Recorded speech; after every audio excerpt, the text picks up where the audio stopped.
இந்த கன்னிராசிக்காரங்களுக்கு என்ன ஒரு அமைப்புன்னு கேட்டிங்கன்னா, இந்த ஆண்டு லாபத்துக்கு குரு வராரு. சூப்பர் நிலைமை.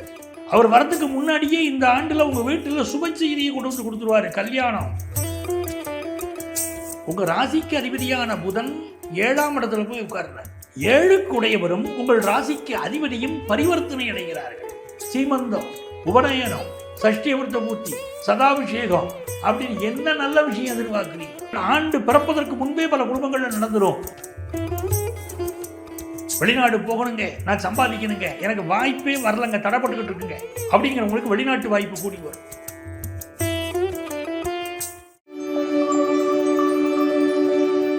கன்னிராசிக்காரங்களுக்குங்க ஒரு குணம் இருக்குங்க, நல்ல திறமசாலி. கலைகளின் மீது ஒரு தனியாத ஆர்வம் இந்த கன்னிராசிக்கு. கன்னிராசிக்காரங்களுக்கு அதிபதியே புதன் அப்படிங்கிறதான் ஒரு சிறப்பு. கன்னிராசிக்காரர்களுக்கு இந்த ஆண்டு உங்க ராசிக்கு அதிபதியான புதன் 7ஆம் இடத்துல போய் உட்கார்றார். அங்க நீச்சம்தான், நான் மறுக்கலை. ஆனா அந்த புதன் போய் அங்க உட்கார்ந்துட்டாருன்னு கவலைப்பட வேண்டியதில்லை. அவர் பரிவர்த்தனா யோகத்தில் இருக்கிறார்.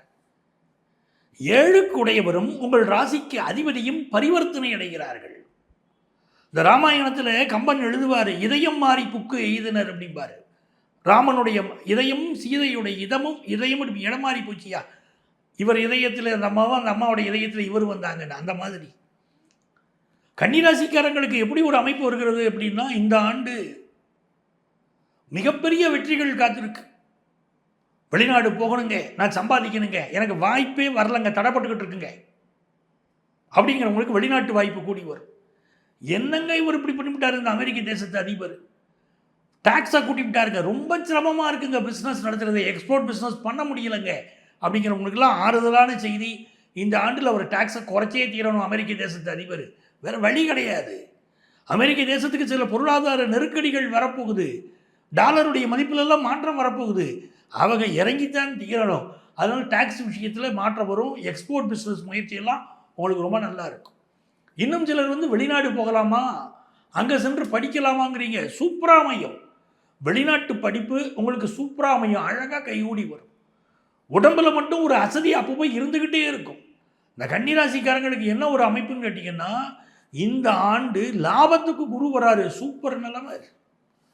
இந்த லாபத்துக்கு குரு வரதுக்கு முன்னால் ஒரு சிக்கல் இருக்குது. அது என்ன கேட்டிங்கன்னா, புருஷன் பொண்டாட்டி உறவு இருக்குது பாருங்க. பல வீட்டில் நிம்மதியே இருக்காது. ஏண்டா வீட்டுக்குள்ளே இருக்கோம்னு தோணும். வீட்டில் இருக்கிறத விட வெளியில் இருக்கிறது நல்லதுன்னு தோணும். அதாவது தொண்டையில் சிக்கிக்கிட்ட முள்ளு மாதிரி, உள்ள முழுங்கவும் முடியல, வெளியே துப்பவும் முடியல, நடுவில் மாட்டிக்கிட்டு இருக்கியா, அந்த மாதிரி ஒரு சூழ்நிலை உங்களுக்கு உட்கார்ந்துருக்கு. அதுக்கு காரணம் என்ன? நீங்களா காரணம் கிடையாது. 7ல் செவ்வாய் சனி சேர்க்கை, புதன் சேர்க்கை. அந்த செவ்வாய் சனி 7ல் உட்காந்துருக்கும் போது புருஷன் முண்டாட்டி உறவில் பிரச்சனை வரும்ல. நீங்கள் கன்னிராசி பெண்ணாக இருக்கீங்க, கணவர் மேலே எரிச்சல் வரும், அவர் என்ன சொன்னாலும் எரிச்சல் வரும். கன்னிராசி ஆணாக இருக்கீங்க, மனைவி சொல்கிறதெல்லாம் பிடிக்காது, இது என்ன கருத்தே ஒத்து போலியே அப்படின்னு தோணும். எதுக்குடா இந்த வாழ்க்கை, எதுக்குடா கல்யாணம் பண்ணிடணும்னு தோணும். அப்படியெல்லாம் இருக்கிற சூழ்நிலையில் பாருங்கள், இந்த குரு பகவான் நமக்கு ஒரு பக்க பலமாக உட்கார்றாருங்க. உங்களுக்கு லாபத்தில் குரு பகவான் வருகிறார். அவர் வரதுக்கு முன்னாடியே இந்த ஆண்டில் உங்கள் வீட்டில் சுப செய்தியை கொண்டு வந்து கொடுத்துருவார். கல்யாணம், காது குத்து, வளகாப்பு, சீமந்தம், உபநயனம், சஷ்டி விருத்த பூர்த்தி, சதாபிஷேகம் அப்படின்னு என்ன நல்ல விஷயம் எதிர்பார்க்குறீங்களோ அந்த நல்ல விஷயம் ஆண்டு பிறப்பதற்கு முன்பே பல குடும்பங்களில் நடந்துடும். ஆண்டு நல்லா இருக்க போகுதுங்கிறதுக்கு அது ஒரு அறிகுறி. நிறைய பேர் பல ஃபீல்டில் பல பொசிஷன், டாப் பொசிஷன் நீங்கள் வரப்போறீங்க. சும்மா ஒரு சுற்றுலாவாவது வெளிநாடு போயிட்டு வருவீங்க, பிள்ளைகளை பார்க்கறதுக்காக வெளிநாடு போயிட்டு வருவீங்க. அப்படிப்பட்ட யோகம் உங்களுக்கு இருக்குது. கன்னிராசிக்காரங்களுக்கு வெளிநாட்டு தொடர்பு இந்த ஆண்டு உங்களுக்கு ஏற்பட்டே தீரும். ஆன்லைன் பிஸ்னஸ் பலர் பண்ணுவீங்க. ஆன்லைன் பிஸ்னஸ் பண்ணுறவங்களுக்குலாம் ஒரு பெரிய வளர்ச்சி இருக்கும். ஆர்டிஃபிஷியல் இன்டெலிஜென்ஸ் நல்லா கற்றுக்கிட்டு நீங்கள் இருப்பீங்க. இருக்கிற ராசிகளில் கன்னிராசிக்காரங்க ஆர்டிஃபிஷியல் இன்டெலிஜென்ஸில் அதிக ஆர்வம் காட்ட போகிறீங்க. அதனால நல்ல வேலை வாய்ப்பு கிடைக்கும். மகாலட்சுமி யோகம், செல்வ செழிப்பு உண்டு. உறவுகள், நண்பர்கள் உங்களுக்கு ரொம்ப நெருக்கமாக இருப்பாங்க. சில கருத்து மாறுபாடு வருது, நிவர்த்தி ஆயிரும். நல்ல நெருக்கமாக இருப்பாங்க. இந்த ஆண்டு உங்களுக்கு மிகப்பெரிய மேன்மைகள் கொண்டு வந்து கொடுக்க போகுது. உங்கள் பிள்ளைகளுக்கு ஒரு நல்ல செய்தி காத்திருக்கீங்க அப்படின்னா, பொதுவாக உங்களுக்கு இந்த ஆண்டு குரு பலன் வருது. கன்னிராசிக்காரங்களுக்கு கல்யாணம் ஆகாமல் இருந்துச்சுன்னா கல்யாணம் கூடி வரும். வேலை வாய்ப்பு கிடைக்காம இருந்துச்சுன்னா வேலை வாய்ப்பு கிடைக்கும். பொருளாதாரத்தில் பிரச்சனை இருந்துச்சுன்னா பிரச்சனை தீரும். ஏங்க உங்கள் பிள்ளைகளுக்கு நல்ல வாழ்க்கை அமையலைன்னு நினைக்கிறீங்க, நல்ல வேலை கிடைக்கல, நல்லபடியாக கல்யாணம் ஆகலை, இந்த கவலை இருந்துக்கிட்டு இருக்கும் கன்னிராசிக்காரங்களுக்கு. அதெல்லாம் இப்போ சால்வ் ஆயிரும். அப்படிப்பட்ட யோகம் உங்களுக்கு கூடி வருகிறது. சிலருக்கு பாருங்க, புதுசாக வேலை தேடிக்கிட்டு இருப்பாங்க. அந்த வேலை இந்த ஆண்டு மிகச்சிறப்பாக அமையும். கொஞ்சம் உடல் நலத்தில் மட்டும் அக்கறை எடுக்கணும். கன்னிராசிக்காரங்களுக்கு எது முக்கியம்னா உடல் நலத்தில் அக்கறை எடுக்கணும். கன்னிராசிக்காரங்களுக்கு நாங்கள் பொதுவாக சொல்கிறது, எப்போவுமே நீங்கள் கார்னர் ராசி. அப்படிப்பட்ட கன்னிராசிக்கு எப்போவுமே திருமண வாழ்க்கை ஒரு பிரச்சனையாக தான் இருக்கும். அது வகுக்கப்பட்ட விதி, கடவுள் கொடுத்த விதி. அப்போ இப்படித்தாங்க இருக்குன்னு தெரிஞ்சிச்சு. உங்கள் கணவனால் பிரச்சனை இல்லை, உங்கள் மனைவியால் பிரச்சனை, வாழ்க்கை முழுக்க ஒரு சோதனை இருக்குன்னு தெரிஞ்சிருச்சா, அனுசரித்து போகிறது தானங்க நல்லது. அதுதான் கன்னிராசிக்காரங்க தெரிஞ்சிக்க வேண்டிய விஷயம். இந்த ஆண்டை பொறுத்த வரைக்கும் ஃபினான்ஷியல் க்ரோத் நல்லாயிருக்கும். ஒரு கம்பெனி நடத்துகிறீங்களா, உங்களுக்கு ஒரு பெரிய வளர்ச்சி இருக்கும். வேலையில் சம்பள உயர்வு இல்லையா, நல்ல சம்பள உயர்வு கிடைக்கும். வேலையில் ப்ரொமோஷன் இல்லையா, நல்ல ப்ரொமோஷன் கிடைக்கும். இவ்வளவு யோகங்கள் கூடியிருக்கே. அப்போ இந்த ஆண்டு நீங்கள் என்ன செய்தால் இறைவனுடைய அனுக்கிரகம் கிடைக்குங்க. இப்போ இங்கே நான் சொல்லிக்கிட்டு இருக்கிறதெல்லாம் உங்களுடைய கோச்சார பலன்கள்.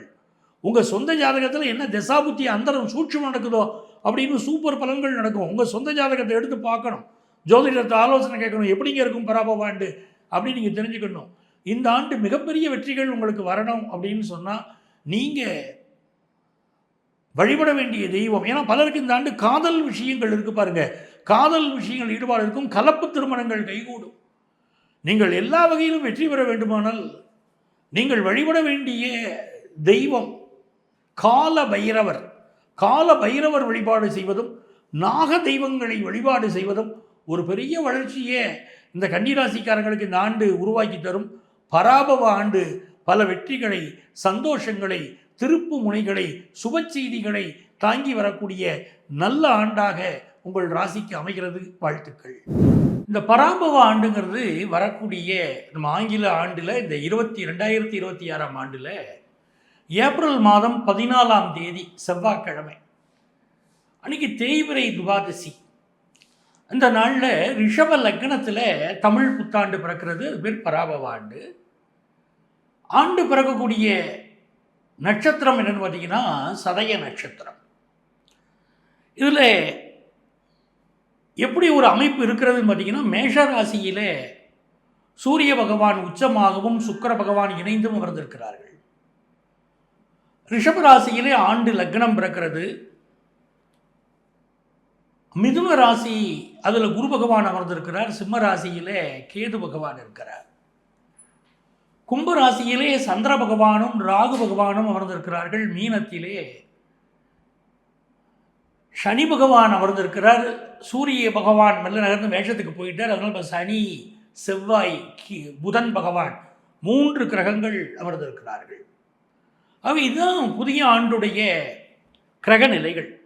இது எப்படி இருக்க போகுது அப்படின்னு பார்த்தீங்கன்னா, இந்த பராபவ ஆண்டு சமூகம், நம்முடைய தமிழக சமூகம், இந்திய பொருளாதாரம் மற்றும் தனிப்பட்ட வாழ்க்கை இருக்கு இல்லையா, அதில் ஒரு மிக்சட் ரிசல்ட்ஸ், கலவையான பலன்கள் அப்படின்னு சொல்கிறாங்க. இந்த ஆண்டை பொறுத்த வரைக்கும் சூரிய பகவான் உச்சரமாகவும் சுக்கிர பகவான் இணைந்து இருப்பதனால் ஒரு ராசிக்கு திருமண விஷயம், திருமணத்துக்கு ரொம்ப நாளாக காத்திருக்கக்கூடியவர்களுக்கு திருமண விஷயம் கைகூடி வரக்கூடிய ஒரு நல்ல அமைப்பு இருக்குது. நம்முடைய அரசியல் மற்றும் நிர்வாகத்தில் மாற்றங்கள் வருவதற்கு வாய்ப்புகள் உள்ள ஆண்டாக இந்த ஆண்டு அமைகிறது.